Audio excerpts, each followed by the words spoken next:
Dog'lili Parvardigor, duolarimizni qabul et. Parvardigor zotinga hamd va sanolar bo'lsin. Suyukli payg'ambarimiz Muhammad Mustafa sallallohu alayhi va sallam hazratlariga salovat va salomlarimiz, maqtov va olqishlarimiz bo'lsin.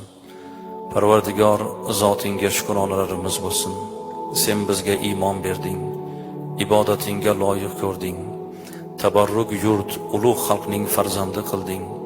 Seni borliging, birliging haqiqati qalbimizni to'rida. Senga hamdlar, shukronalar bo'lsin. Parvardigor, bu kelgan jamoani har birlarini qadamlariga ajrlar bitgin. Xonadonlariga nuring, rahmatingni yog'dirgin. Ishda, mehnatda, kasb-korda yurganlar bor. Barchalarning mehnatlariga barakot bergin, rohatini ko'rsatgin. Farzand tarbiya qilmoqdalar bu jamoani barchasi, o'g'il qiz nabiralar. Tarbiya qilayotgan farzandlarini ardog'ida bo'lishlarini o'zing nasib etgin. Xonadonlariga, qalblariga o'zing munavvarlikni bergin.